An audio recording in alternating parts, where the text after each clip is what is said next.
மதுரையினுடைய மாநகராட்சி ஊழல் வந்து உலகமே பேசக்கூடிய அளவில் ஒரு மாநகராட்சியில் 200 கோடி ஊழல்.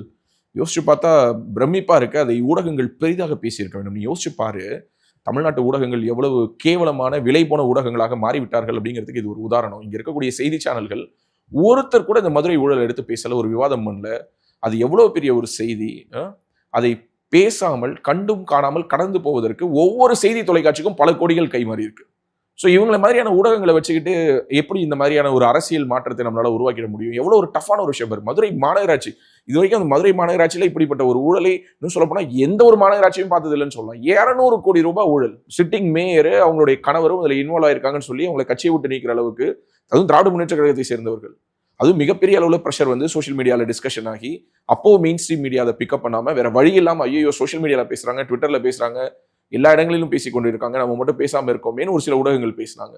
ஸோ அந்த அளவுக்கு மதுரையினுடைய அந்த பணம் வந்து விளையாடுது. இதுவுமே வெளியே வந்ததுக்கு காரணம் என்னன்னா, மதுரையில 2 அமைச்சர்கள் இருக்காங்க.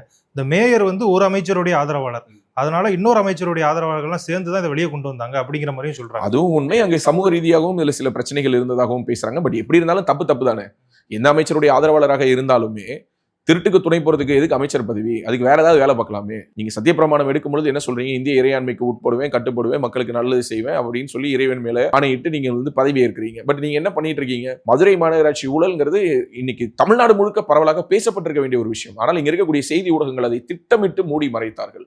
திரு செல்லூர்ராஜ் மாதிரியான ஒரு நபரால ஒன்றும் பண்ண முடியல.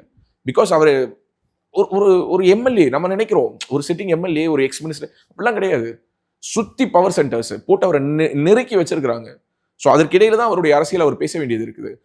கூடுதலாக அதிமுகவில் ஏற்பட்ட குழப்பங்கள், திரு ஓபிஎஸ் அவர்கள், டிடிவி அவர்கள், இது போன்ற பிரிவுகள், பிளவுகள் இதெல்லாம் கடந்த 3-4 ஆண்டுகளாக இருந்ததுனால அவரால் ஸ்டெபிலைஸ் பண்ண முடியல. ஏன்னா அங்க எப்படி பார்த்தாலும் நான் சொன்ன மாதிரி கம்யூனிட்டி பாலிடிக்ஸ் அப்படிங்கிறது ஒரு சப்போர்ட் பண்ணும். ஸோ அதுலயும் இருந்த சில பின்னடைவுகள் எல்லாம் தான் இந்த மாதிரியான ஒரு கருத்தை வரவைத்திருப்பதாக நான் பார்க்கிறேன்.